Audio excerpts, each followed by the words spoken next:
Hello friend, welcome to MNT lab. दोस्तों, पिछले वाले लेक्चर में हम लोगों ने इनहेरिटेंस का कंसेप्ट काफ़ी डिटेल में सीखा था। इस वक्त हम लोग ओप्स कंसेप्ट के बारे में सीख रहे हैं। तो आज के लेक्चर में हम लोग कुछ अच्छा पढ़ने वाले हैं। इस लेक्चर में हम लोग पॉलीमॉर्फिज्म का कंसेप्ट बहुत डिटेल में देखेंगे। तो पॉलीमॉर्फिज्म क्या होता है, इसके लिए हम आपको अभी नोट्स भी दिखाएंगे आपको, और इसका एग्जाम्पल भी करके आपको दिखाएंगे कि एक्चुअली पॉलीमॉर्फिज्म का कंसेप्ट क्यों आया हमारे लैंग्वेज में। तो ये सब चीज़ें रियल लाइफ से पूरा रिलेट करेंगी। मैं आपको अभी रियल लाइफ पूरा एग्जाम्पल के साथ एक्सप्लेन करूँगा। तो ज़्यादा देर ना करते हुए चैनल को लाइक और सब्सक्राइब कर लीजिए, और जिससे आने वाले लेटेस्ट वीडियो का इन्फॉर्मेशन आप सभी को मिलता रहे। तो हम देखते हैं कि आगे polymorphism concept in Python with example. तो पिछले वाले लेक्चर में हम लोग जो ओप्स कंसेप्ट पढ़ रहे थे, उसमें मैंने पॉलीमॉर्फिज्म का थोड़ा कंसेप्ट आपको एक्सप्लेन किया था। तो इस कंसेप्ट में हमने क्या, देखिए, polymorphism word is made to words poly and morph. Poly means होता many and morph means shape और फॉर्म। मैनी फॉर्म मतलब एक से अधिक फॉर्म में होना चाहिए कोई चीज, तो उसे क्या हो, उसे पॉलीमॉर्फिज्म कहते हैं। In this concept, we can perform one task in different ways. For example, suppose we want to go Delhi. We generally use GPS for navigation to routes. Here, GPS located different routes for the same destination in Delhi. In programming, this is called polymorphism. देखिए, जब मान लीजिए आप किसी place पे, मैंने इसमें example में एक्सप्लेन किया है कि यदि आप किसी प्लेस पे जाना चाहते हैं, मान लीजिए दिल्ली आप जाना चाहते हैं, तो आप दिल्ली के लिए सबसे पहले गूगल पे मैप सर्च करते हैं कि नेविगेट किस तरह हमें नेविगेशन मिल जाएगा, किस रूट से हम उसको फॉलो करें। तो गूगल हमें एक स्थान पे जाने के कई तरीके बता देता है। मतलब same way we can find many paths. Okay, तो यहाँ हम लोग देखते हैं कि एक ही जगह पे जाने का मैनी तरीके हैं, बहुत से तरीके हैं, तो उसे ही हम क्या बोलते हैं, polymorphism. In OOPs concept one task can perform in several different ways. Same चीज़ है, यहाँ एक ही टास्क को परफॉर्म करना है और कई तरीकों से परफॉर्म करना है, तो उसे ही हम ओप्स कंसेप्ट में, इसीलिए हम पॉलीमॉर्फिज्म को पढ़ते हैं। पॉलीमॉर्फिज्म दो तरीके के हैं, पहले compile time polymorphism and run time polymorphism. Compile time polymorphism का एग्जांपल जो है मेथड ओवरलोडिंग है, और रन टाइम पॉलीमॉर्फिज्म का एग्जांपल जो है मेथड ओवरराइडिंग है। अब इन दोनों का हम लोग अभी आगे पढ़ेंगे। तो सबसे पहले हम पॉलीमॉर्फिज्म थोड़ा डिटेल में आपको समझाते हैं। तो देखिए, पॉलीमॉर्फिज्म इन पाइथन्स, तो दो तरीके से हमने अभी देखा है पॉलीमॉर्फिज्म, एक कंपाइल टाइम है और एक रन टाइम। तो जैसे जो कंपाइल टाइम है, कंपाइल टाइम, और दूसरा क्या था, वो रन टाइम है। दूसरा क्या है, रन टाइम। रन टाइम, तो यहाँ देखते हैं हम लोग कंपाइल टाइम। सबसे पहले हम कंपाइल टाइम देखेंगे, उसके बाद रन टाइम देखेंगे। तो कंपाइल टाइम में बेसिकली होता क्या है कि, तो सबसे पहले हम लोग, चूंकि पाइथन जो लैंग्वेज है ये कंपाइल नहीं होता है, ये डायरेक्ट क्या होता है, इंटरप्रेट होता है या रन होता है। तो कंपाइल टाइम पे जो भी हमारी प्रॉब्लम आएंगी, वहाँ पाइथन काम नहीं करता है। तो पाइथन इसको किस तरह से ओवरकम करता है, मैं इसको आपको बताऊंगा। जैसे कंपाइल टाइम पॉलीमॉर्फिज्म में मेथड ओवरलोडिंग आता है। क्या आता है, मेथड ओवरलोडिंग। मेथड ओवरलोडिंग आता है। और रन टाइम पॉलीमॉर्फिज्म का मेथड ओवरराइडिंग आता है। Method overriding. आपको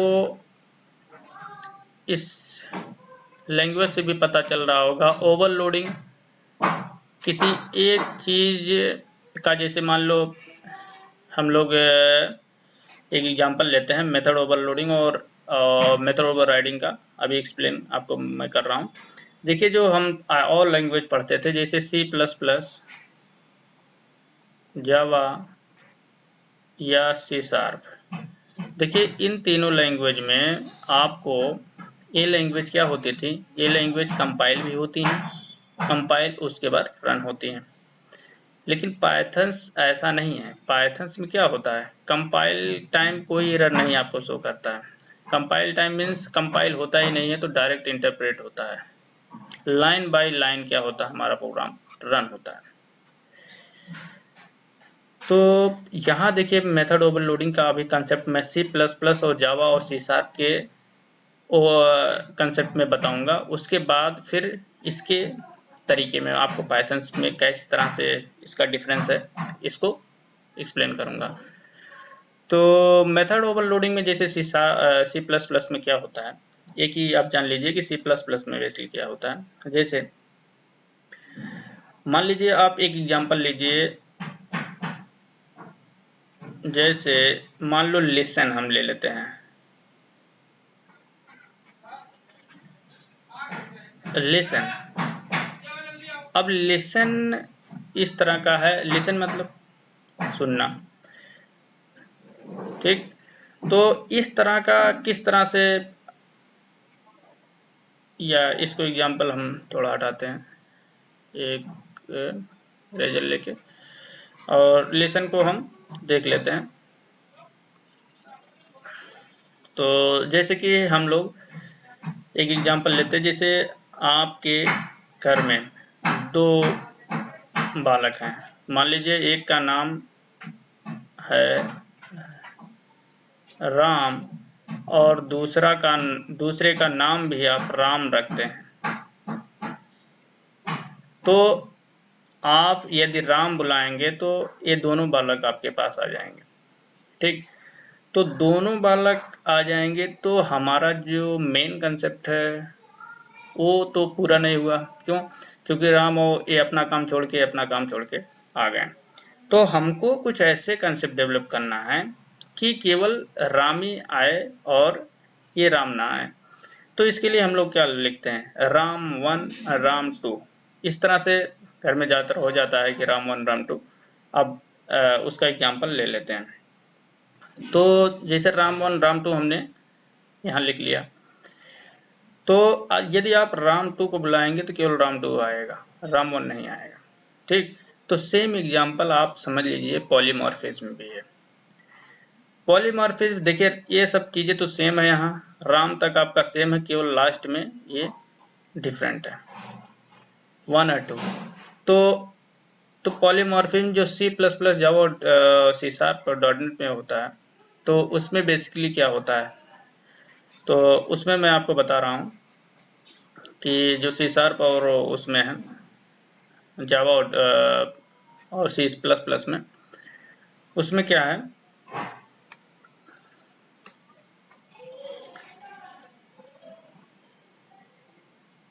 हाँ उसमें मैं आपको बताता हूँ। जैसे कि आपने कंपाइल टाइम, मतलब हमने कंपाइल टाइम सबसे पहले हम आपको सिखाएंगे।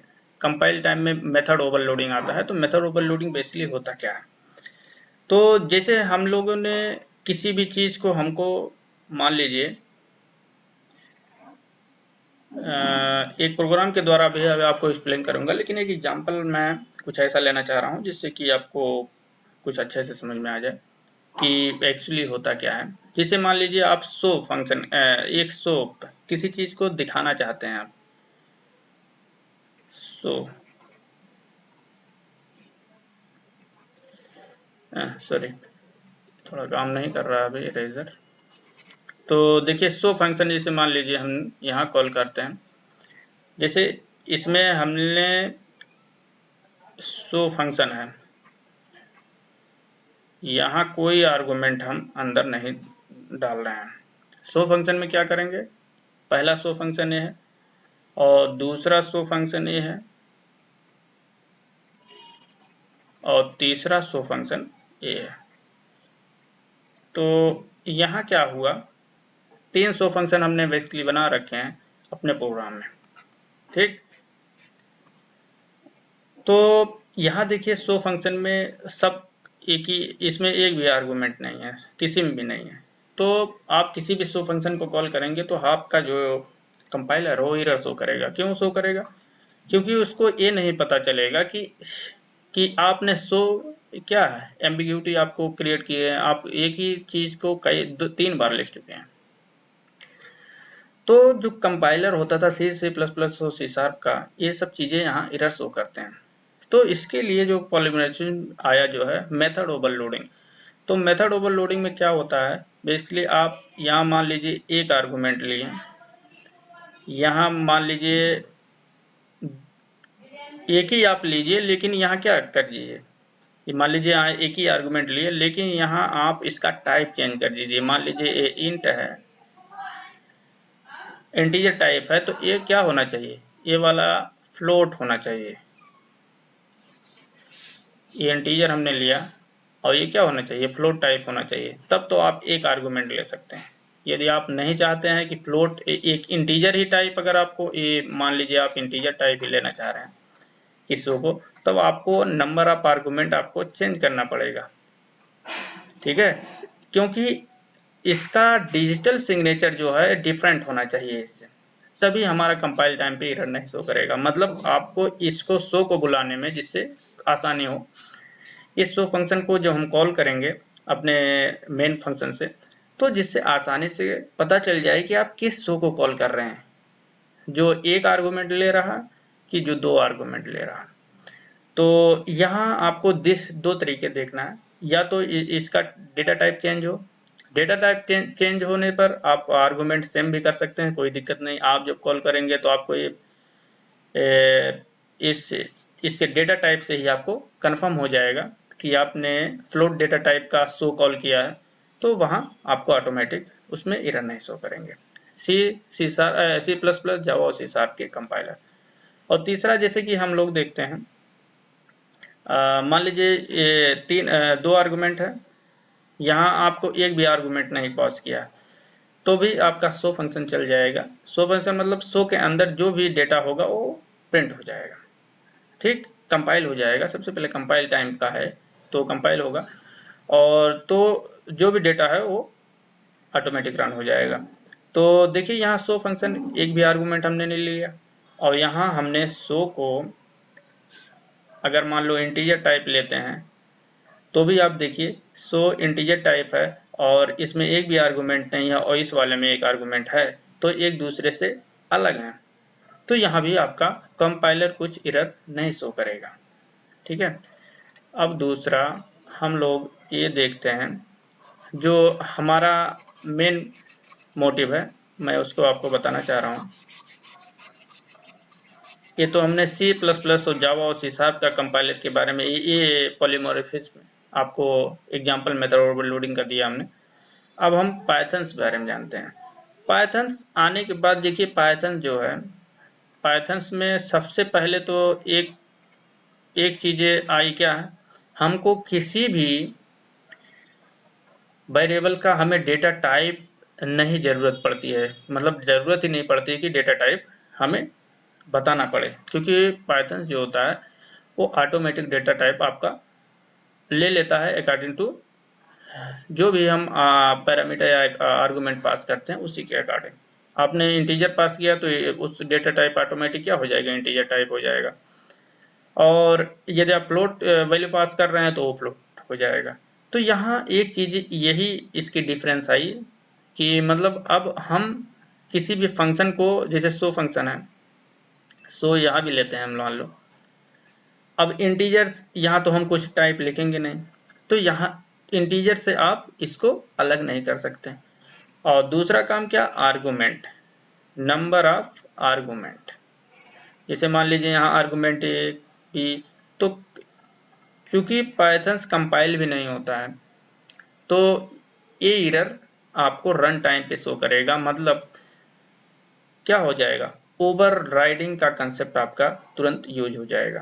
तो पाइथन में जैसे कि ये शो है और तीसरा शो है सॉरी, ए कामा बी मान लेते 2 लिख दिए, तो क्या होता है पाइथन में, ए वाला शो आपको क्या देगा, इसको एरर देगा, ये वाला शो आपका एरर देगा, जो लास्ट में आपका सब काम होता है उसी के अकॉर्डिंग आपकी वैल्यू कॉल होती है। ठीक है, यदि मान लीजिए कि आपने सेमी सोल यूज किया है, जैसे सेम सो एक ही फंक्शन आपको, सॉरी एक बार बताते हैं, जैसे कि आपने एक ही आर्गुमेंट पास किया है इस शो फंक्शन में, ठीक है, अब क्या होगा, ये कौन सा कंसेप्ट यूज, अब ओवरराइडिंग का कंसेप्ट यहाँ यूज हो जाएगा। मतलब अगर आपने इस वैल्यू को प्रिंट करना चाहा तो ये वैल्यू इस शो के अंदर जो वैल्यू होगी वो प्रिंट हो जाएगी, मतलब ये वैल्यू ओवरराइड हो जाएगी। तो इसीलिए कहते हैं कि पाइथन में ओवरराइडिंग का कंसेप्ट यूज कर सकते हैं, लेकिन ओवरलोडिंग का कंसेप्ट यूज नहीं कर सकते।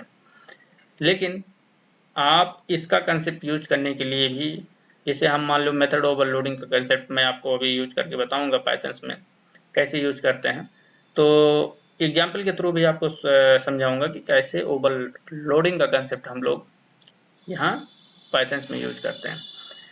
तो पाइथन में इस कंसेप्ट को यूज करने के लिए हम लोग कुछ एग्जाम्पल लेंगे और आपको बताएंगे कि ये जो ओवरलोडिंग और ओवरराइडिंग का कंसेप्ट हम लोग किस तरह यूज करेंगे। तो इसीलिए पाइथन में ओवरलोडिंग का कंसेप्ट नहीं पिक्चर में आता है, क्योंकि पाइथन प्रोग्राम जो होते हैं कंपाइल नहीं होते हैं, वो डायरेक्ट रन होते हैं और आपको एरर शो होगा। यदि आप मेथड ओवरलोडिंग का कंसेप्ट यूज करेंगे इस तरह तो आपको एरर शो होगा। तो इसको हम यूज कैसे करेंगे, जैसे मेथड ओवरलोडिंग, तो पहले इरेज कर लेते हैं। अब हम यहाँ मेथड ओवरलोडिंग अगर हम लोग पाइथन में करना चाह रहे हैं तो कौन सा मेथड ओवरलोडिंग अगर हम चाहते हैं पाइथन में यूज करना तो क्या कंसेप्ट यूज करें जिससे कि मेथड ओवरलोडिंग का कंसेप्ट हम पाइथन में भी यूज कर सकें। तो ज़्यादा जो मेन, वैसे तो यूज होते हैं कई मेथड, आप अपने तरीके से यूज कर सकते हैं। जैसे कि कहते हैं ना, ये जुगाड़ लगा के कुछ काम किया जाता है, तो जुगाड़ लगा के कर लीजिए कि आपको उस फंक्शन को अलग रखना है। जैसे शो फंक्शन हमने लिया था, जैसे और डिस्प्ले फंक्शन भी होता है। जैसे मान लीजिए, अब मान लीजिए कि जैसे स्पीक फंक्शन हमने लिया, स्पीक, तो स्पीक में आप देखिए चिड़िया की अलग आवाज़ है और आदमी की अलग आवाज़ है। तो मान लीजिए हम स्पीक फंक्शन अपने फंक्शन वो उसमें लिया प्रोग्राम में, तो क्या होता है, स्पीक फंक्शन जैसे एक स्पीक है और दूसरा स्पीक हमने फिर एक स्पीक फंक्शन बनाया, तीसरा भी एक उसी प्रोग्राम में हमने तीसरा स्पीक फंक्शन बना दिया, तो क्या हो गया, ये पॉलीमॉर्फिज्म हो गया, क्योंकि सेम नेम है, आपने सेम नेम यूज किया है, स्पीक स्पीक स्पीक। लेकिन ये कॉल कैसे होंगे, अब किस स्पीक को कॉल करना है ये आप रन टाइम पे डिसाइड करते हैं। तो चूंकि पाइथन में ये ओवरलोडिंग वाला कंसेप्ट थोड़ा हमें अपने हिसाब से करना पड़ता है कि किस तरह से कंसेप्ट यूज करें, तो ओवरलोडिंग का कंसेप्ट हम इसमें उसको फॉलो करा सकें। तो इसमें हम मेनली ज़्यादातर वेरिएबल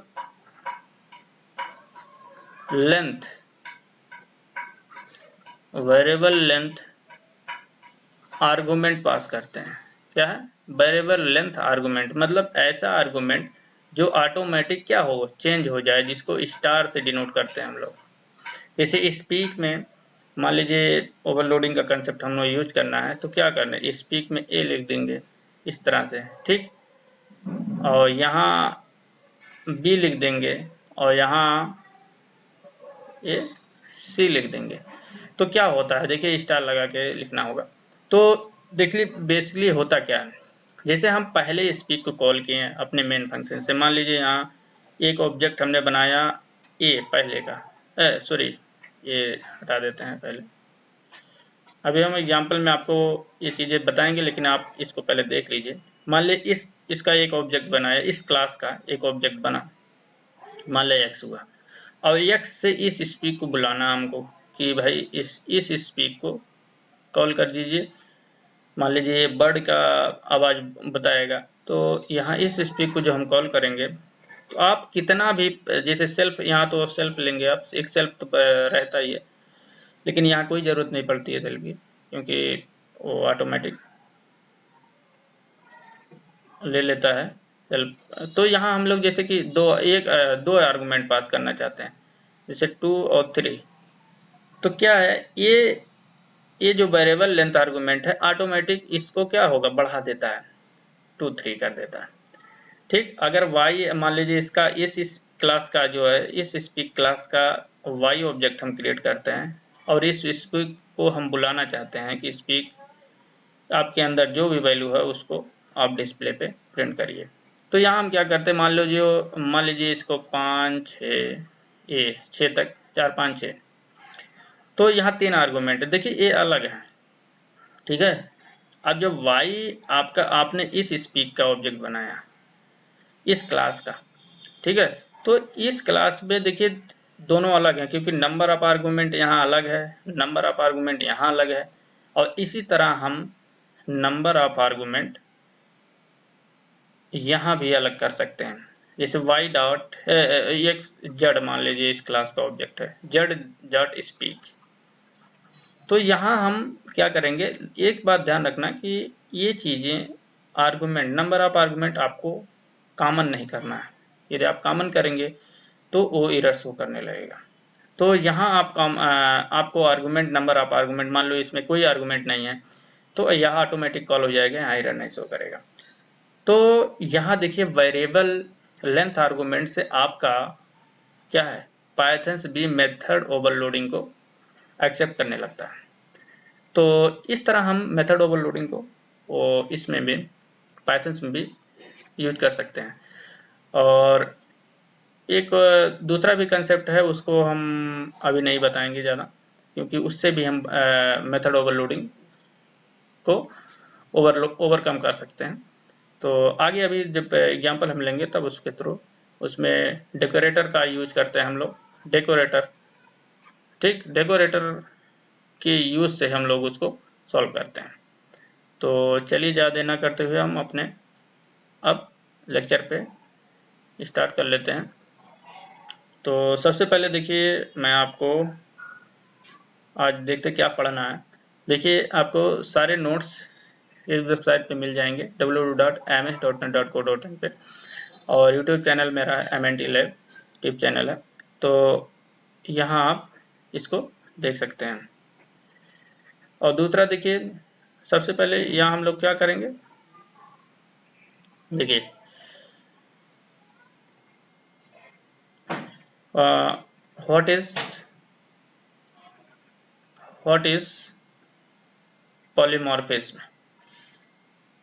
पॉलीमॉर्फिज्म क्या है, एक से अधिक सेम नेम के जो ऑब्जेक्ट होते हैं उनमें हम पॉलीमॉर्फिज्म का कंसेप्ट यूज करते हैं। और दूसरा इसमें जो क्वेश्चन है, what are types of polymorphism in Python, मतलब कितने तरीके से होते हैं। मैंने 2 तरीके बताए, कंपाइल टाइम एक रन टाइम। कंपाइल टाइम में मेथड ओवरलोडिंग का कंसेप्ट आता है, और एग्जांपल, और उसमें रन टाइम में मेथड ओवरलोडिंग का। ये अभी आपको मैं एग्जांपल के थ्रू रन करके बताऊंगा। तो और तीसरा है जो what is compile time polymorphism. देखिए मैंने यहाँ लिखा है what is run time polymorphism, आपको अलग अलग सेपरेट बताऊंगा। What is method overloading, method overriding, ये सब चीजें मैं अभी बताया हूँ आपको। और what are the ways to implement the polymorphism in Python, कितने तरीके हैं जो पॉलीमॉर्फिज्म को हम, जैसे कंपाइल टाइम पॉलीमॉर्फिज्म ओवरराइडिंग का कंसेप्ट हम लोग यूज करते हैं, और उस ओवरराइडिंग का कंसेप्ट को हम किस तरह से, कितने बेस से यूज कर सकते हैं, उसको हम यहाँ पढ़ेंगे। तो चलिए देखते हैं हम लोग। सबसे पहले अपना नोट ओपन करते हैं, फिर आपको स्टेप बाय स्टेप बताएंगे कि क्या करना है। देखिए compile time compile time polymorphism, तो यहाँ हम इसको पढ़ेंगे। तो सबसे पहले अब हम देखेंगे इसको,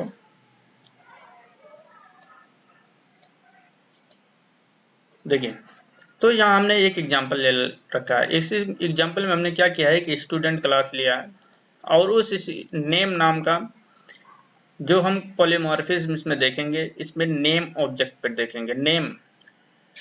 नेम पे, क्योंकि नेम सबका अलग अलग रहेगा इसमें, तो नेम पे हम यहाँ पॉलीमॉर्फिज्म देखेंगे, क्योंकि नेम ही यहाँ दोनों में देखिए, यहाँ नेम है, यहाँ भी नेम एक मेथड डिफाइन है, तो दोनों नेम मेथड को हम क्या करेंगे, अलग करना चाहेंगे। तो यहाँ कैसे यूज करेंगे पॉलीमॉर्फिज्म, चलिए बताते हैं हम लोग। यहाँ अब हम एक एग्जाम्पल के थ्रू आपको रन करके दिखाएंगे। अब यहाँ न्यू पे आप जाएंगे और यहाँ अपना जो भी प्रोग्राम है आप यहाँ लिख सकते हैं।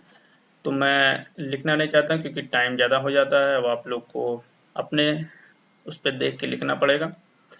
तो हम लोग पॉलीमॉर्फिज्म कर रहे हैं, तो पॉली वन ऐसे डाल देते हैं हम एक नाम, और पॉली नाम से हम सेव कर लेते हैं। तो सबसे पहले हमने स्टूडेंट क्लास बनाया, उस स्टूडेंट क्लास में एक मेथड नेम लिया है, उस मेथड नेम के अंदर हमने ये अपना नाम प्रिंट किया है और एक डिस्प्ले फंक्शन बनाया है, उसमें हमने अपना थोड़ा रिकॉर्ड जो भी है वो प्रिंट किया है। तो दूसरा जो क्लास बनाया है हमने एम्प्लॉय क्लास, उसमें नेम है और उसमें अपना प्रिंट किया है, फिर डिस्प्ले बनाया है और डिस्प्ले के अंदर कुछ डिटेल्स, एक्स्ट्रा डिटेल्स भी प्रिंट कराया है। तो हम लोग यहाँ कैसे यूज करते हैं, यहाँ हम ये मेथड ओवरराइडिंग है कि कंसेप्ट जो एग्जांपल है, ओवरलोडिंग का कंसेप्ट अभी नहीं है, तो ये मेथड ओवरराइडिंग का कंसेप्ट आप देख सकते हैं।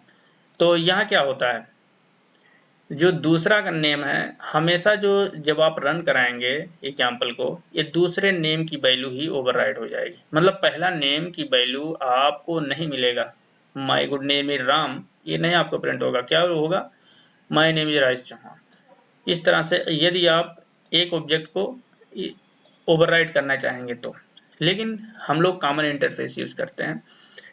अब कॉमन इंटरफेस में क्या होता है, ये कंसेप्ट आपका खत्म हो जाता है ओवरराइड का। तो क्या होता है इसमें, यदि आप इसको ऐसे रन कराएंगे तो आपको केवल यही प्रिंट होगा। जैसे कि आप एक बार करके हम देख लेते हैं, इसको एक बार क्या करते हैं, कमेंट कर देते हैं। इसको अगर हम कमेंट करेंगे और इवन ऑब्जेक्ट आपका बन गया है, तो यहाँ कमेंट करते हैं, सेव करते हैं। अब देखिए इसमें अगर हम मान यहाँ, हाँ ठीक है, कोई दिक्कत नहीं। तो यहाँ पास कर रहे हैं हम लोग ऑब्जेक्ट को, यहाँ दोनों ऑब्जेक्ट आपको नहीं पास कर पाएंगे क्योंकि एक ही नेम है, तो आपको ओवरराइड का कंसेप्ट यहाँ देखने को मिलेगा, ओवरराइड होगा। तो यदि आप नेम प्रिंट करना चाहेंगे यहाँ, तो आपका नेम नहीं प्रिंट हो पाएगा क्योंकि इसमें एरर शो करता है। देखिए इस तरह सा एरर आपका शो करेगा। तो यहाँ एक सेकेंड, एरर देख लेते हैं हम लोग। व्हाइल स्कैनिंग स्ट्रिंग लिटरल्स, यहाँ पे देखिए एक प्रॉब्लम आ रहा है,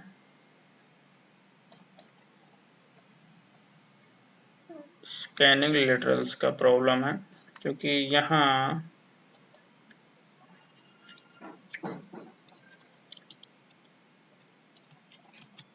इसके बाद देखते हैं, इसको रन कराते हैं। देखिए, my good name is Ram, I am a good student, my name is Rajesh Chauhan, I am not a good employ. तो यहाँ आप देख सकते हैं, यहाँ एग्जाम्पल के थ्रू मैं आपको बताया हूँ।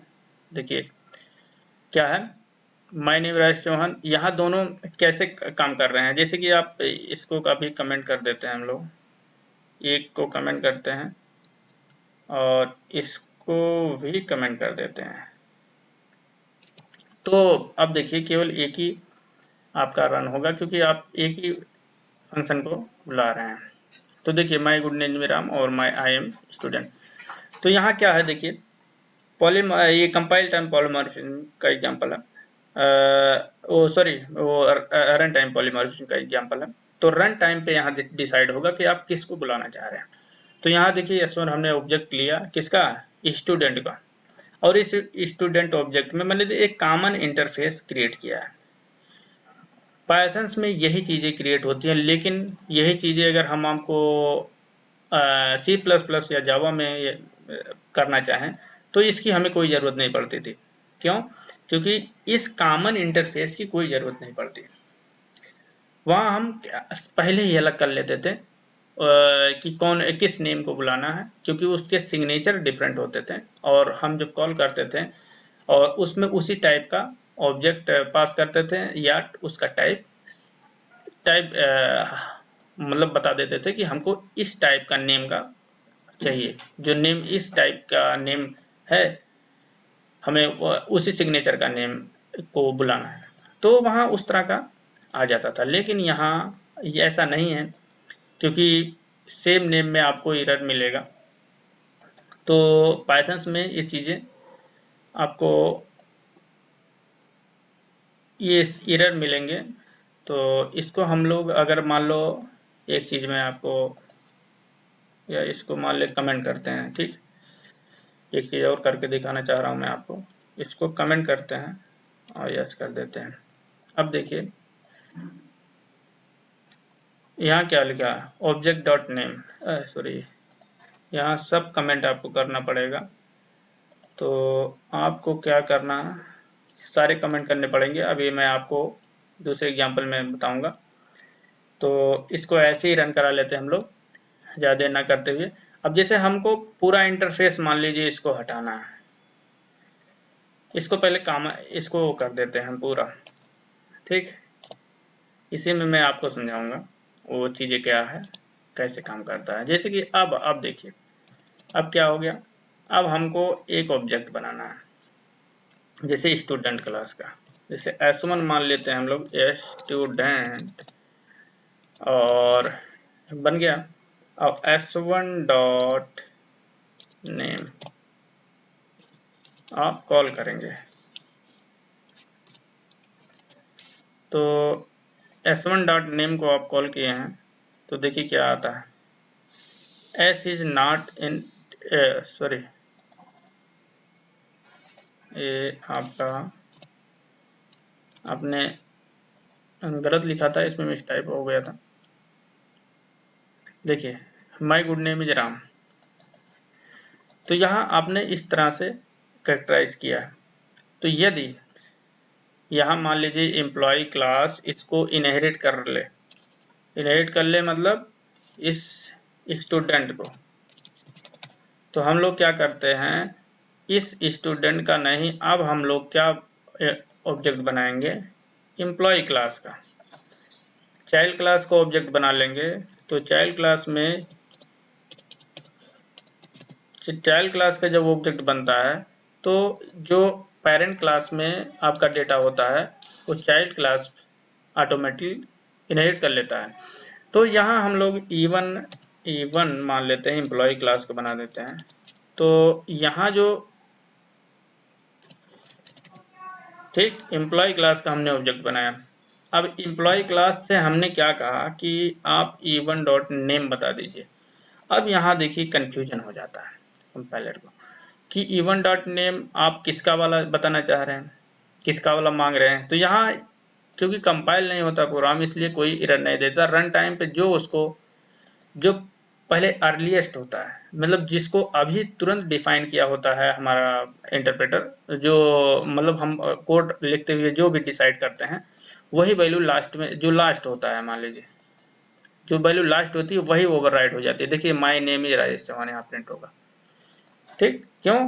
क्योंकि आप देखिए ये ओवरराइड हो गया, जो ए वाली वैल्यू थी माय राम नेम से हमने बुलाया है तो ये वैल्यू यहाँ ओवरराइड हो गई नेम वाले राजेश चौहान से, ठीक है। तो इसीलिए हम लोग क्या करते हैं, पाइथन में ओवरराइडिंग का कंसेप्ट कई तरीके से हम लोग अभी देखेंगे। तो सबसे पहला तरीका ये आपको मैंने अभी एग्जाम्पल के थ्रू बता दिया कि इस तरह से ये वैल्यू ओवरराइड हो जाती है। इसी को ओवरकम करने के लिए हम लोग क्या लाए थे, ये कॉमन इंटरफेस का कंसेप्ट लाए थे। तो कॉमन इंटरफेस का कंसेप्ट क्या है, ये देखिए, ये जो कॉमन इंटरफेस हम लोग अपना यूज किए हैं, यहाँ एक फंक्शन नेम हमने बना दिया, आप कुछ भी ले सकते हैं, एक ऑब्जेक्ट पास कर दिया। ऑब्जेक्ट क्यों पास किया है कि इसी ऑब्जेक्ट से हम बुलाएंगे कौन सा नेम आपका, किस नेम की आपको जरूरत है, ऑब्जेक्ट डॉट डिस्प्ले। जैसे S1 है, ऑब्जेक्ट बना है स्टूडेंट का, तो फंक्शन नेम हमने कॉल किया, इस फंक्शन को कॉल किया और उसमें S1 ऑब्जेक्ट पास कर दिया। जब S1 यहाँ ऑब्जेक्ट के पास गया और इसी ऑब्जेक्ट में S1 डॉट नेम, अब हमें कैटेगराइज हो गया कि हमें स्टूडेंट का नेम चाहिए यहाँ, तो यहाँ स्टूडेंट का नेम प्रिंट हो जाएगा। और S1 डॉट डिस्प्ले मतलब S1 डॉट डिस्प्ले का वैल्यू प्रिंट होना चाहिए, तो यहाँ हमको S1 डॉट वैल्यू की डिस्प्ले वैल्यू प्रिंट हो जाएगी। तो उसी तरह दूसरा है, जैसे E1 डॉट है, तो E1 डॉट नेम और E1 डॉट डिस्प्ले की वैल्यू आपको प्रिंट करने को मिल जाएगी। तो ये कॉमन इंटरफेस आपको हर पॉलीमॉर्फिज्म में देखने को मिलेगा। इसके बिना आप के प्रोग्राम में हमेशा एरर ही शो होगा। तो मैं समझता हूँ ये वाला कंसेप्ट आपको पॉलीमॉर्फिज्म का समझ में आ गया होगा। तो इसका देखिए एक चीज और है, ये मैंने अपने सेपरेट लेक्चर बनाया है पॉलीमॉर्फिज्म कंसेप्ट। तो polymorphism word is a Greek word poly and morph shape और फॉर्म, ये तो आपको बता दिया हूँ मैं। It means use same method same name for different types, मतलब एक ही मेथड का नाम आप डिफरेंट टाइप से किस तरह यूज कर सकते हैं पॉलीमॉर्फिज्म में। कंपाइल टाइम और रन टाइम दोनों आपने देख लिया। कंपाइल टाइम पर पॉलीमॉर्फिज्म चलिए पढ़ते हैं पहले। It is use for method overloading, it support compile time binding. Compile time पे ही आपका फंक्शन जो है, जो भी उसके अंदर क्लास या फंक्शन या डेटा होते हैं वो बाइंड होते हैं। तो यह पाइथन में कंपाइल टाइम का कोई कंसेप्ट नहीं है। तो Python does not support compile time polymorphism. क्यों नहीं सपोर्ट करता, क्योंकि कंपाइल होता ही नहीं पाइथन प्रोग्राम, तो सपोर्ट क्यों करेगा। In this case class method and objects are bind at the compile time. In this class method and मतलब कंपाइल टाइम पॉलीमॉर्फिज्म में आपके जो है क्लास मेथड और ऑब्जेक्ट उसके अंदर जो डेटा होता है वो क्या होते हैं, कंपाइल टाइम पे ही चेक होते हैं। लेकिन पाइथन में ऐसा होता नहीं है, इसलिए ये चीजें हमारा कंपाइल टाइम पे सपोर्ट नहीं करता है। लेकिन हम लोग कुछ तरीका अपना के इसको सपोर्ट करवा लेते हैं। तो method overloading in Python does not support method overloading. It is not possible to define more than one method with the same name in a class in the Python. मतलब एक ही क्लास में आप एक से ज्यादा नेम सेम नेम के बंदे को नहीं लिख सकते हैं, मतलब आपको कैटेगराइज करना पड़ेगा। मान लीजिए नेम लिखा, नेम 1 और नेम 2 आप डाल सकते हैं तो आप लिख सकते हैं, लेकिन नेम नाम का मान लीजिए डिस्प्ले फंक्शन है एक ही क्लास में और एक डिस्प्ले वो आपने बना दिया उसमें, तो आपका ये एरर शो करेगा रन टाइम पे, क्योंकि कंपाइल होता नहीं है। कंपाइल होता तो आपको पहले ही बता देता। अब रन टाइम पे उसको डिसाइड करना होगा, दो डिस्प्ले हैं, जिसे कंफ्यूजन क्यों होता है, ऐसा क्यों नहीं सपोर्ट करता ओवरलोडिंग। इसका मतलब ये है कि हमको कैटेगराइज भी नहीं हम कर पाते हैं कि मतलब किस डिस्प्ले को कॉल करना है। मान लीजिए जैसे चीज आपको बता दें, जैसे मान लीजिए डिस्प्ले फंक्शन है, जैसे डिस्प्ले है, ठीक, और एक डिस्प्ले है,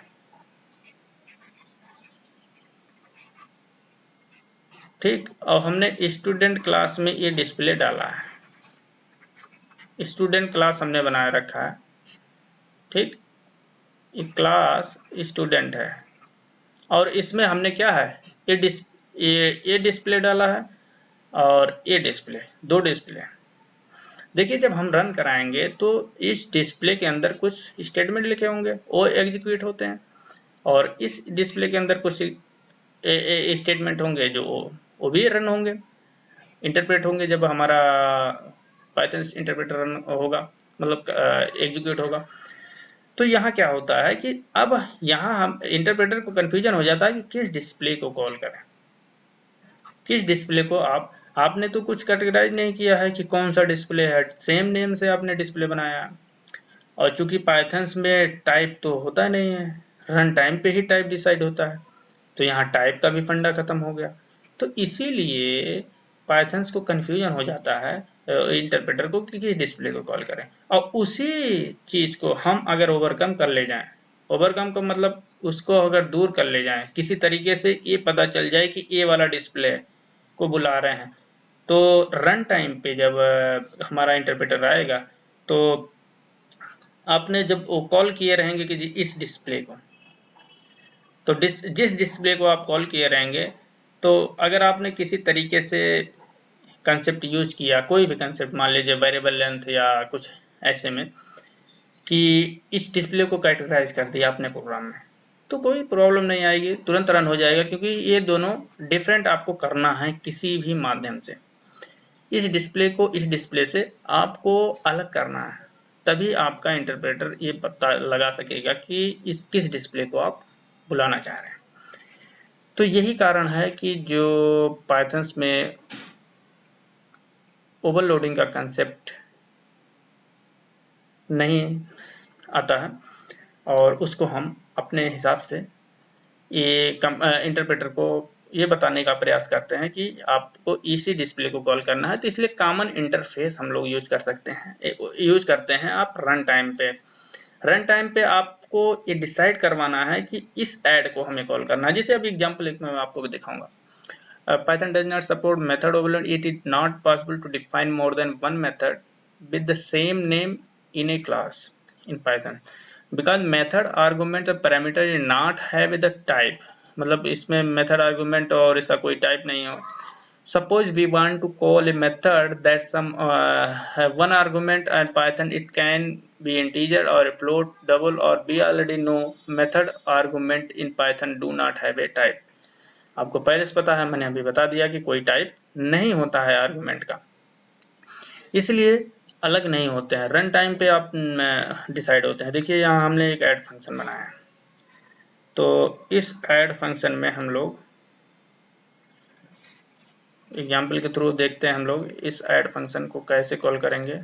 पहला ये वाला लेते हैं हम लोग, पहले क्या था, हमने पॉली नाम से सेव किया था, पॉली1, तो इसी को हम हटा के रन करा लेते हैं प्रोग्राम को। अब देखिए यहाँ मैंने क्या कंसेप्ट यूज किया, क्लास मैथ क्लास में मैंने क्या लिखा, ऐड फंक्शन, एक ऐड मेथड को हमने डिफाइन किया, जो क्या लेता है, दो आर्गुमेंट को अपने अंदर लेता है, फिर अपने अंदर इस तरह के चीजें वो कैलकुलेट करके देता है।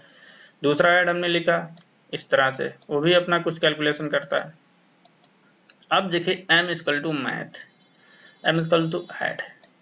यहाँ देखिए यदि हम चाहें, इसको पहले हम कमेंट करते हैं इस वाले को। अब देखिए m दो आर्गुमेंट है, यहाँ दो आर्गुमेंट है, तो एक टाइम पे आप एक ही कॉल कर पाएंगे, दोनों साथ में नहीं। जैसे रन करा रहे हैं, अब देखिए ऐड वन रिक्वायरमेंट आर्गुमेंट क्यों कह रहा है, क्योंकि हमने आपको ये बताया पोजिशन आर्गुमेंट आपको क्यों एरर देगा कि हमने पाइथन्स में जो होता है, पाइथन्स में आपके लास्ट में जो मेथड डिफाइंड होता है, पाइथन्स उसी को काउंट करता है। जैसे इसको ओवरराइड करके ये क्या कह रहा है, इस ऐड को रन टाइम पे वही ऐड वो कॉल करता है, तो उसने वो क्या कह रहा है कि आपने दो ही आर्गुमेंट लिया है, एक आर्गुमेंट आप और ले लीजिए तो हम आपका प्रोग्राम रन करा दें, मतलब इन तीनों को ऐड करना है। तो हम क्या करेंगे, एक आर्गुमेंट यहाँ पास कर देते हैं, मान लो 0 पास कर देते हैं, तो देखिए आपका प्रोग्राम रन होगा बस आर्गुमेंट के हिसाब से ही आपका रन। देखिए 5 एडिशन आ गया, देखिए 5। तो हमको ये ध्यान रखना है कंपाइल टाइम पे आपको, रन टाइम पे सॉरी, आपको लास्ट जो मेथड डिफाइन होगा, लास्ट में जो अर्लीस्ट होगा, मतलब लास्ट में आपने लिखेंगे वही मेथड आपका हमारा जो इंटरप्रेटर है वो उसको कॉल करेगा। तो यहाँ हमने 3 आर्गूमेंट पास कर दिया, 2 आर्गूमेंट में एरर शो करता था। ठीक है, चलिए तो इसको एरर शो करता था, जैसे कि अब इसमें हम लोग इसको कमेंट ही रखेंगे तभी ये प्रोग्राम चल पाएगा। तो यहाँ हमने जैसे 3 आर्गूमेंट पास किया है तो ऑटोमेटिक चल जाएगा, कोई एरर नहीं आएगा। ठीक है, अब देखिए यहाँ तो एक ही क्लास के अंदर है। ठीक, तो इसका मतलब क्या हुआ, ये फंक्शन तुरंत क्या हुआ, ओवरराइड हुआ कि नहीं हुआ, इससे ओवरराइड हुआ। ऐड फंक्शन इस फंक्शन से ओवरराइड हुआ। लेकिन आर्गुमेंट अगर आपने सेम नहीं रखा है, अगर आपने 3 आर्गुमेंट नहीं इसमें पास किया है तो ये फंक्शन एक प्रोग्राम आपका चलेगा नहीं। तो पाइथन में यही चीज़ें हैं जो एक प्रॉब्लम देती हैं। और वहाँ हमें सिग्नेचर तो अलग होता था, तो हम सिग्नेचर के हिसाब से कॉल कर लेते थे C++, जावा और C# में। लेकिन यहाँ ऐसा नहीं है। तो इसी को देखते हुए हम आगे कुछ कंसेप्ट सीखेंगे। देखिए यहाँ discuss the problem of a method overloading in Python, we can access only the last method. Here add method run which takes 3 argument and last method of the program. मतलब लास्ट मेथड जो होता है किसी programme का वही होता है, उसी को हमारा इंटरप्रेटर कॉल करेगा जब हम रन कराएंगे प्रोग्राम को। तो आपको उतने ही आर्गुमेंट उसमें पास करना पड़ेगा, इसका मतलब है। When we call the same add method which takes 2 argument is shown an error message। अभी दिखाया मैंने, आपने प्रोग्राम में रखा है लेकिन वो एरर मैसेज शो करता है, यही इसकी एक प्रॉब्लम है।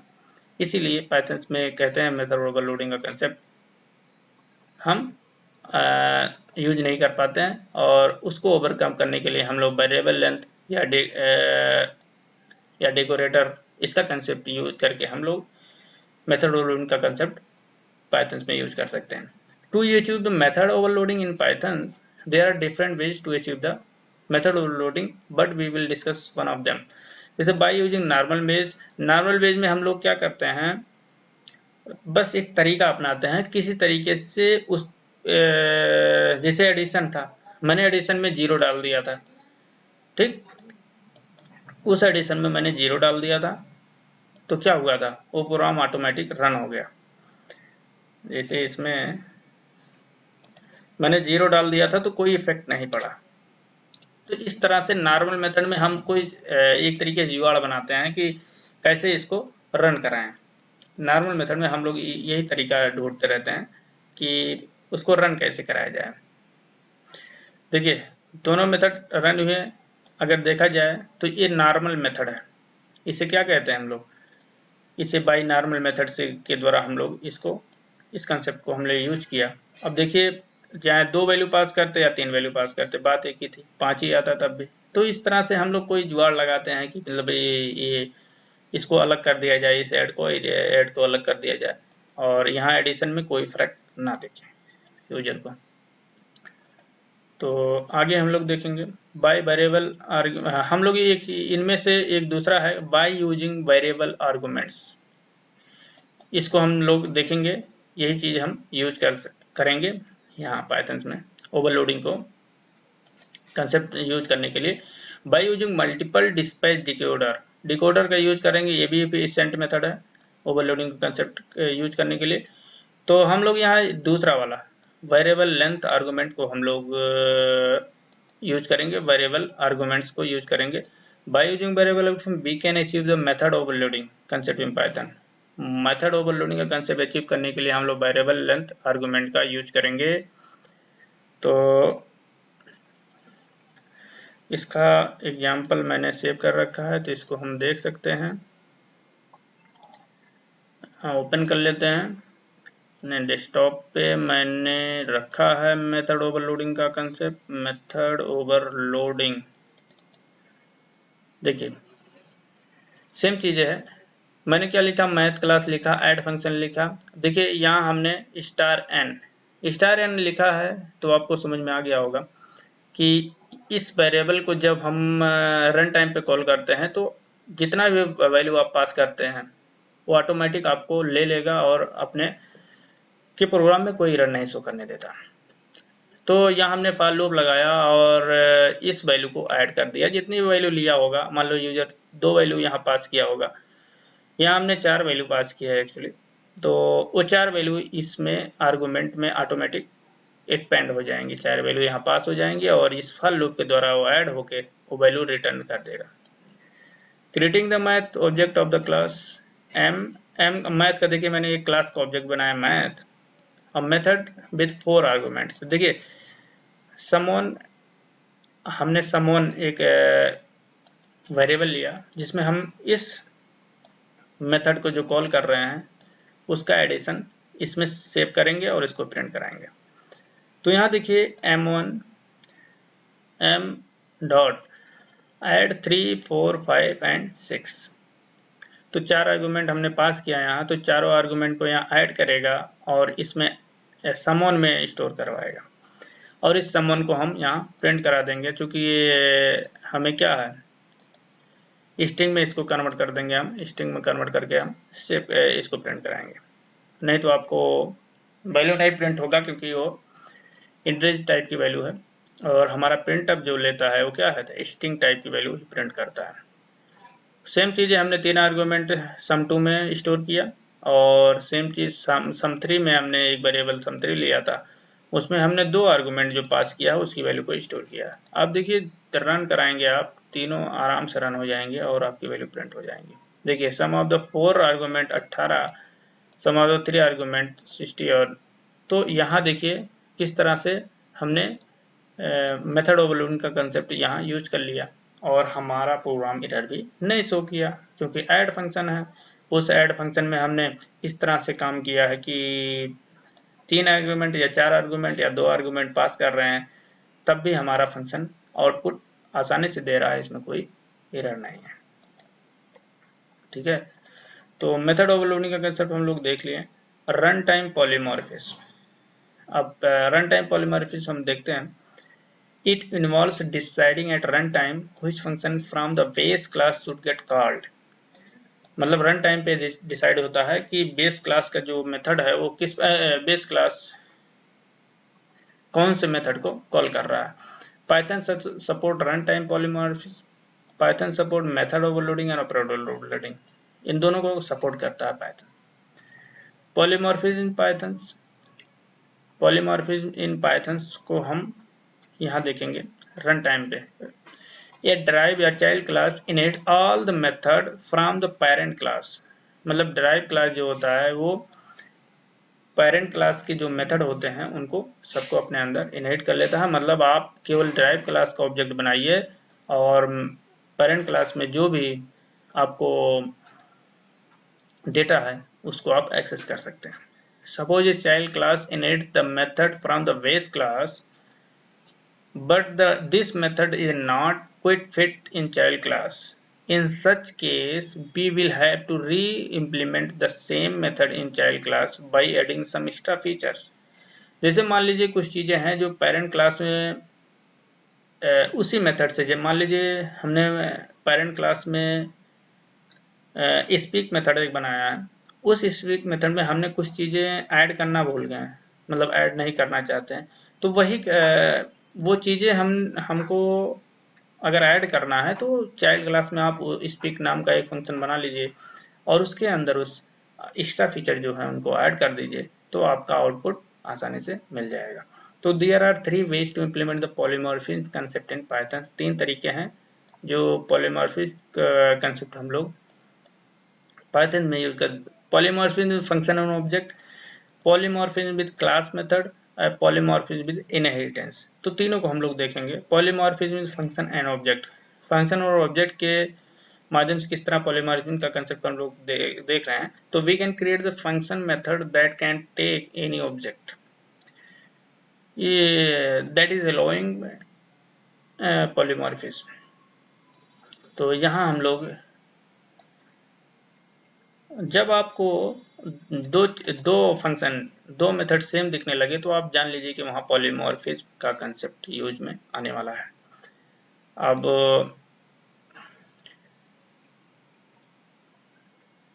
सॉरी, हाँ इसको हम आपको दिखाते हैं। यहाँ हमने क्या लिखा है, एक एप्पल क्लास बनाया है। एप्पल क्लास में एक टाइप, अब टाइप एक मेथड हमने लिया है, टाइप एक फंक्शन बनाया है। मेथड या फंक्शन आप जानते हैं ये क्या है। तो एप्पल में टाइप क्लास बनाया, फिर बनाना क्लास बनाया, उस बनाना में भी टाइप बनाया है। अब आपको समझ में आ गया, ओनियन बनाया है उसमें भी टाइप है। इसका मतलब क्या है, इसका मतलब क्या हुआ, आप पॉलीमॉर्फिज्म का कंसेप्ट यूज कर रहे हैं अपने प्रोग्राम में, क्योंकि सेम टाइप टाइप का एक ही है। एक टाइप, टाइप दो टाइप, तीन टाइप हमने अपने में इसमें यूज किया है। अब हमें अपने इंटरप्रेटर को बताना पड़ेगा कि आप किस टाइप को कॉल कर रहे हैं, नहीं तो आपका प्रोग्राम जो है एरर शो करेगा। तो यहाँ हमने 3 क्लास बनाया और तीनों क्लास का देखिए एक कॉमन इंटरफेस से हम इसको कनेक्ट करते हैं। कॉमन इंटरफेस से ये फायदा है कि आप एक टाइम पे एक को कॉल करेंगे और एक टाइम पे एक को कॉल करके उसका आउटपुट आ जाएगा, फिर दूसरे को कॉल करेंगे दूसरे का आउटपुट आएगा। क्योंकि ऑब्जेक्ट में जब पास होगा पहला वैल्यू, जैसे देखिए फंक्शन हमने बना लिया object dot type, object dot colour, तो दोनों में हर चीज में आप देख सकते हैं यहाँ टाइप और कलर ही है आपके हर क्लास में। जैसे एप्पल में भी टाइप कलर है, बनाना में भी टाइप कलर है और ओनियन में भी टाइप ऑफ कलर है। तो यहाँ पॉलीमॉर्फिज्म दोनों पे हो रहा है, टाइप ऑफ कलर पे। तो यहाँ हम लोग क्या देखेंगे कि इस टाइप ऑफ कलर को कैसे अलग करते हैं। तो पहले क्लास का ऑब्जेक्ट हमने obj1 नाम से एप्पल क्लास का ऑब्जेक्ट बनाया है। इस एप्पल क्लास का ऑब्जेक्ट जब बन गया और फिर obj बनाना क्लास का बनाया, obj3 ओनियन का बना लिया हमने। अब हमें कॉल कैसे करना है, अब देखिए हम कॉल कैसे करते हैं इसको। अब फंक्शन वन हमने यहाँ देखिए फंक्शन वन लिखा है, हमें कॉल उसको नहीं करना है, हमें इनडायरेक्टली आप कॉल तो कर रहे हैं एप्पल को, लेकिन यहाँ आपको फंक्शन वन को कॉल करना है। यही जो इमीडिएटर काम करेगा, यही बताएगा कि आप एप्पल को कॉल करना है कि आपको बनाना कॉल कराओ, ओनियन को कॉल कराना है। तो हम यहाँ क्या करते हैं, इस फंक्शन में कह देते भैया हमको obj1 किसका ऑब्जेक्ट है, एप्पल क्लास का। तो एप्पल क्लास के जो भी मेथड होंगे वो कॉल होंगे। अब obj पास हुआ, obj1 यहाँ हो गया एप्पल का, तो एप्पल का टाइप, एप्पल का कलर यहाँ आउटपुट में आ जाएगा। अब देख लीजिए एक एक करके हम आपको दिखाएंगे। इसको पहले कमेंट कर देते हैं दोनों को। अब देखिए हमने एक ही फंक्शन कॉल किया है, वो भी ऑब्जेक्ट क्लास का। तो रन कराएंगे तो अब देखिए एप्पल के जो भी टाइप ऑफ कलर होंगे वो आपको बता देगा। देखिए this is a fruit, type क्या है उसका, फ्रूट है, एप्पल कलर इज रेड। तो जो उसके अंदर लिखा हुआ है देखिए आपको मिल गया। अब दूसरा, यदि मान लो इसको हम नहीं कॉल करना चाहते हैं एप्पल को, ठीक है, सॉरी, तो कमेंट कर दीजिए इसको। और आपको क्या कॉल करना है, बनाना कॉल करना है तो बनाना का ऑब्जेक्ट पास कर दीजिए। आपको बनाना का ऑब्जेक्ट इस कॉमन इंटरफेस में पास कर दीजिए फंक्शन वन में, तो आपके बनाना का टाइप ऑफ कलर आपको यहाँ मिल जाएगा। बनाना इज ए फ्रूट और बनाना कलर इज येलो। इसी तरह आप इसको भी अगर दोनों को साथ कॉल करना चाहते हैं तो कोई बात नहीं, पहले बनाना वाला कॉल हो जाएगा, फिर उसके बाद ओनियन कॉल होगा। देखिए बनाना इज फ्रूट, फिर बनाना का पूरा डेटा प्रिंट हुआ, फिर ओनियन का भी टेबल है और इसका कलर पर्पल टाइप का है, ये भी प्रिंट हुआ। आप एक साथ तीनों को कॉल कर सकते हैं। तीनों को कॉल कर दीजिए, मैं तीनों को कॉल कर रहा हूँ। देखिए तीनों कॉल हो गए, ये स्टेप बाय स्टेप आपके तीनों कॉल हो गए। तो यहाँ देखिए इस तरह से हम एक तरीका है जो कॉमन इंटरफेस का यूज करके हम लोग पाइथन में ऑब्जेक्ट और मेथड और ऑब्जेक्ट का यूज करके हम लोग पॉलीमॉर्फिज्म का कंसेप्ट समझते हैं और उसका यूज कर सकते हैं। और आउटपुट देखिए यहाँ दिया हुआ है, मैंने पहले से आपको बताया है। अब polymorphism with class method, same चीजें हैं, बस खाली थोड़ा डिफरेंट मतलब एक बोलने का तरीका है। क्लास मेथड वहाँ भी यूज किया, क्लास मेथड यहाँ भी यूज करेंगे। Python does not Python uses two different class types in the same way. Here we will implement the polymorphism concept with the help of for loop that it iterates through a tuple of objects. उसके object के हिसाब से iterate करेंगे। तो यहाँ हम लोग क्या करेंगे, इस क्लास को एक फॉर लूप के और एक नए वे में हम लोग पॉलीमॉर्फिज्म का दूसरा कंसेप्ट इस तरह सीखेंगे। क्लास और मेथड का यूज करके हम लोग कैसे उसका यूज करेंगे। यहाँ भी ऑब्जेक्ट हम लोगों ने यूज ही किया है, लेकिन कहते हैं कि कैटेगराइज टाइप का है, मतलब उस टाइप में हम लोग दूसरा टाइप यूज कर रहे हैं। यहाँ ऑब्जेक्ट को हम डायरेक्ट फंक्शन में पास करते थे। फंक्शन और ऑब्जेक्ट मेथड हम इसलिए कहते हैं।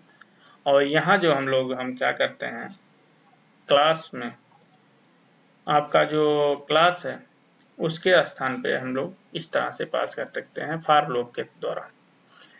स्टूडेंट क्लास बनाया, डिस्प्ले और लैंग्वेज इसके अंदर है, और डिस्प्ले और लैंग्वेज इसमें भी एम्प्लॉय क्लास हमने बनाया, एम्प्लॉय क्लास में भी ये है।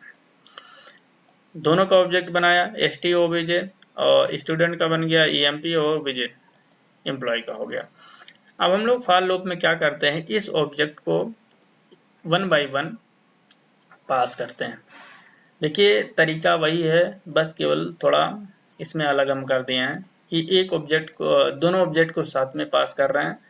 और हमारा सबसे पहले पर्सन का जो वैल्यू होगा, सबसे पहले st ऑब्जेक्ट, st किसका है, स्टूडेंट का ऑब्जेक्ट है, पर्सन में जाएगा, stObj आ जाएगा, फिर stObj और display stObj dot language, student का पूरा डेटा प्रिंट होगा पहले, उसके बाद दूसरा ऑब्जेक्ट फिर पास होगा पर्सन में, फिर वही काम ये करेगा। तो इसको रन करा के हम लोग देख लेते हैं और आउटपुट आपको बता दे रहे हैं। सेव कर रहे हैं, देखिए सारा ऑब्जेक्ट आपका यहाँ पास हुआ, स्टेप बाय स्टेप आपका आउटपुट निकल गया। यहाँ आप ऐसा भी कर सकते हैं, आप अगर मान लीजिए एम्प्लॉय ऑब्जेक्ट पहले पास कर रहे हैं तो सबसे पहले वही कॉल होगा। जैसे जो भी आप ऑब्जेक्ट पास करेंगे वो ऑब्जेक्ट पहले कॉल होगा। जैसे देखिए मान लीजिए हम एम्प्लॉय यहाँ पास कर दे रहे हैं पहले, तो क्या होगा, अब एम्प्लॉय का डेटा जो है वो पहले आपको देखने को मिलेगा। एम्प्लॉय स्पीक हिंदी, देखिए इस तरह से, जिस तरह से आप पास करेंगे सबसे पहले पहली वैल्यू इस तरह से जाती है। तो मैं समझता हूँ क्लास और मेथड भी आपको समझ में आ गया होगा। अब पॉलीमॉर्फिज्म इनहेरिटेंस का कंसेप्ट अब देखेंगे हम लोग। Polymorphism defines the method in derived class that have the same name as the method in parent class. Polymorphism defines the method in derived class that have the same name as the method in the parent class. ठीक है, in parent class, in inheritance we know that the child class inherit the method from the parent class or base class. तो इसमें मैंने कहा कि वही इसमें दो क्लास होंगे, एक पेरेंट एक चाइल्ड क्लास, जिसे ड्राइव क्लास जानेंगे, या पेरेंट क्लास को आप बेस क्लास के नाम से भी जानते हैं। तो पेरेंट और ड्राइव्ड दो क्लास होंगे। तो इसको हम थोड़ा एक ऐसे डिटेल में एक बार सीख लेते हैं कि इसमें हम लोग क्या करेंगे। जैसे बेस क्लास एक होगा, क्या होगा, बेस क्लास। तो बेस क्लास में हम लोग देखिए, जैसे मान लीजिए हम बेस क्लास में डिस्प्ले मेथड का, और डिस्प्ले बेस क्लास में हम लोग क्या करेंगे, एक डिफाइन करेंगे, क्या है, डेफ, सॉरी, अब इसको हम पहले इरेज कर लेते हैं।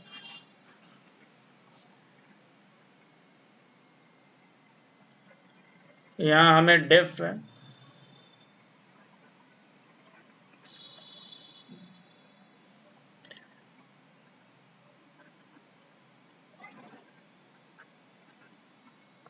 डिस्प्ले, आप इसको कॉलन जरूर लगाइएगा क्योंकि इसके बिना आपको सही इंडेंटेशन नहीं मिलेगा और प्रोग्राम में आपका आउटपुट नहीं शो होगा। तो यहाँ हमने मान लीजिए प्रिंट फंक्शन हमने कहा दिया कि प्रिंट फंक्शन से कि कुछ प्रिंट कर दो, हेलो हेलो कहा, ठीक। और दूसरा हमने फिर क्या किया, हमने चाइल्ड क्लास बना लिया, चाइल्ड।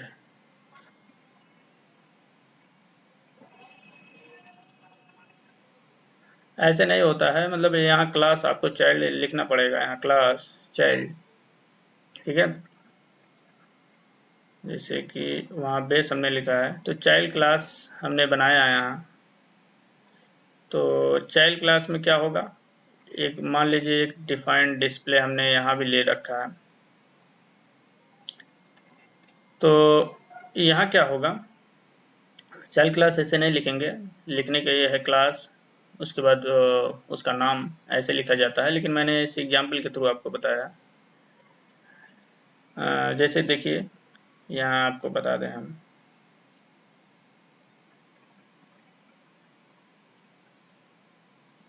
देखिए क्लास जैसे मैथ हमने लिखा था, तो क्लास मैथ। जैसे कुछ लोगों को ये लगेगा कि सही नहीं है, तो मैं इसको पहले हटा देता हूँ।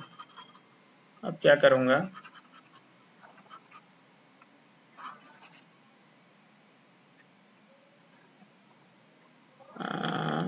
हम्म, अब देखिए, तो यहाँ मैं सही लिख देता हूँ, नहीं तो क्लास, यहाँ क्लास है, क्या है इसको, ये बेस, इस तरह लिखोगे। और यहाँ भी आपको क्या करना है, यहाँ भी आपको क्लास लिखना है और चाइल्ड लिखना है। अब यहाँ अपना वो लगा दीजिए, डिस्प्ले फंक्शन कॉल करेंगे तो यहाँ प्रिंट फंक्शन जो लिखेंगे, यहाँ वेलकम लिख दीजिए, ठीक। यहाँ वेलकम जब लिखेंगे, अब देखिए दोनों चाइल्ड क्लास ने आपने इसको इनहेरिटेड करना है बेस, ठीक। अब देखिए हमने जो डिस्प्ले इसमें लिखा हुआ है वो डिस्प्ले हमने यहाँ लिख दिया है, सेम डिस्प्ले है। तो जब हम इनहेरिटेंस करते हैं तो इसका जो डिस्प्ले फंक्शन है यहाँ आपको मौजूद मिलेगा, मतलब ये डिस्प्ले फंक्शन यहाँ रहेगा, साथ साथ ये वाला डिस्प्ले भी आपका रहेगा। तो इसे ही इनहेरिटेंस कहते हैं कि जो बेस क्लास की प्रॉपर्टी है वो चाइल्ड क्लास में आ जाती है। तो सेम चीजें हमने आपको वही बताया है इसमें, जो अभी एग्जाम्पल के थ्रू आपको बता रहे थे हम कि बेस क्लास की जो प्रॉपर्टी है हम लोग कैसे तो यहाँ हमने वही कहा है, it is possible to modify the method in type class that is inherited from the parent class, मतलब जो parent class से जो मेथड इनहेरिट हुआ उसको हम चेंज कर सकते हैं। We already know sometimes the method inherited by the parent class and base class does not fit the type class। इसका मतलब ये है कि कुछ समय कभी कभी ऐसा होता है कि जो बेस क्लास में मेथड है वो पेरेंट क्लास में जो मेथड है उसमें फिट नहीं हो पाते हैं, मतलब उसमें कुछ एक्स्ट्रा और चीज़ रिक्वायरमेंट होती है, तो हम लोग वहाँ उसको डाल देते हैं और उसमें इम्प्लीमेंट कर लेते हैं। तो this process to modify method in child class is known as method overloading, ठीक है, मेथड ओवरराइडिंग कहते हैं हम उसको, sorry. This process to modify a method in the child class is known as क्या है, मेथड ओवरराइडिंग। मतलब इसके कंसेप्ट को हम ओवरराइड कर रहे हैं, करेंगे। यहाँ देखिए इसके कंसेप्ट को हम, ये हेलो नहीं प्रिंट होगा जब आप ऑब्जेक्ट बनाएंगे चाइल्ड क्लास का, ठीक। जब आप चाइल्ड क्लास का ऑब्जेक्ट बनाएंगे तो हेलो नहीं प्रिंट होगा, आपका क्या प्रिंट होगा, वेलकम। तो यहाँ क्या हो गया, हेलो ओवरराइड हुआ वेलकम से, इसे ही कहते हैं ओवरराइड। और इसका फिर देख लेते हैं, इसका आउटपुट है, तो यहाँ हम इसको जल्दी से अब रन करा लेते हैं। तो इसमें देखिए कॉपी किया हमने और इसको हाइड कर देते हैं हम लोग अभी बोर्ड को, और इसमें हम पेस्ट कर लेते हैं इसको ऑब्जेक्ट को, सॉरी। तो देखिए यहाँ हमने रियल लाइफ एग्जांपल यूज किया है, क्लास ग्रैंड मेथड ग्रैंडफादर। तो मतलब ग्रैंडफादर की जो प्रॉपर्टी है वो फादर में आ जाएगी और फादर की जो प्रॉपर्टी है वो सन में आ जाएगी। तो सेम चीज़ हमने यहाँ यूज किया है कि ग्रैंडफादर को फादर ने इनहेरिट किया है और फादर की प्रॉपर्टी को क्या है, सॉरी, ग्रैंडफादर की ही प्रॉपर्टी को क्या इसने सन ने इनहेरिट कर लिया है। तो मतलब सेम प्रॉपर्टी आप यहाँ फादर की प्रॉपर्टीज अगर यहाँ करते हैं तो एक चीज़ें आपको एम्बिग्यूटी मिल जाती। क्या एम्बिग्यूटी मिलती? क्योंकि फादर ने भी आपके ग्रैंड पेरेंट को इनहेरिट किया है, तो उसके जो भी डेटा है वो फादर के अंदर आ गया है। तो आप अगर फादर को इनहेरिट करेंगे तो इसका भी डेटा और इसका भी डेटा दोनों को इसके अंदर आ जाएगा। तो मतलब दो चीज़ें दो बार हो जाएंगे, एक फादर क्लास में हम लोग उसको इम्प्लीमेंट कर पाएंगे और एक इसमें, मतलब आप उसको दो बार यूज करेंगे तो जो कि हमारे प्रोग्राम के लिए अच्छा नहीं माना जाता, क्योंकि आप किसी चीज़ को एक ही बार करिए और जिससे उसमें एम्बिग्यूटी ना आए। ठीक है, तो यहाँ हम सन गारंट आपने देखिए इसमें हाइट और स्किन कलर हमने दो मॉडिफायर मेथड जो यूज किया है। तो यहाँ आउटपुट देखिए हमने ऑब्जेक्ट सेम चीज़ें है। देखिए यहाँ हमने किसका ग्रैंडफादर का ऑब्जेक्ट बनाया है, यहाँ फादर का ऑब्जेक्ट बनाया है और ओबीजे सन का ऑब्जेक्ट बनाया है, कॉलिंग द क्लास मेंबर्स। जैसे ओबीजे दैट ग्रैंडफादर ने अपने हाइट को कॉल किया, फिर ओबीजे ग्रैंडफादर स्किन कलर को कॉल किया, फादर ने हाइट को स्किन कलर, सन ने हाइट और स्किन कलर को कॉल किया। तो देखिए यहाँ इनहेरिटेंस में हम यही कंसेप्ट सीखते हैं। तो देखिए grandfather height is 6 feet, father इसकी हाइट 7 फीट, कलर इतना 6 फीट। तो यहाँ हमने अलग अलग डिस्टिंग्विश कर दिया है, ऑब्जेक्ट के मेथड को ओवरराइड कर दिया है एक दूसरे के मेथड को। मतलब जो हमेशा चाइल्ड क्लास का जो मेथड होगा वो पेरेंट क्लास के मेथड को ओवरराइड करेगा। ठीक है, तो मैं समझता हूँ कि ये कंसेप्ट आपको समझ में आ गया होगा। अब ये आपको पूरा लेक्चर आपको कंप्लीट यहाँ मिल जाएगा और चैनल को लाइक और सब्सक्राइब आप जरूर करिए, और साथ साथ इस नोट्स को आप अपने PDF फाइल में या किसी में आप कॉपी करके आप पेस्ट कर सकते हैं, या आप वेबसाइट पर डायरेक्ट लिंक आपको मालूम होना चाहिए, लिंक सेव करिए। आपको डिस्क्रिप्शन बॉक्स में लिंक मिल जाएगा, लिंक के माध्यम से आपको पॉलीमॉर्फिज्म का पूरा कंसेप्ट आपको हमेशा के लिए आपको मिलेगा वेबसाइट पे 24/7। चाहे जब आप खोलना हो आप यहाँ से ओपन कर सकते हैं। तो मैं समझता हूँ कि ये कंसेप्ट आपको समझ में आ गया होगा। अब ज़्यादा देर ना करते हुए हम लेक्चर को समाप्त करते हैं। आने वाले लेक्चर में हम इनकैप्सुलेशन के बारे में डिटेल में पढ़ेंगे। तो चलिए ज़्यादा देर ना करते हुए लेक्चर समाप्त करते हैं। Thank you very much.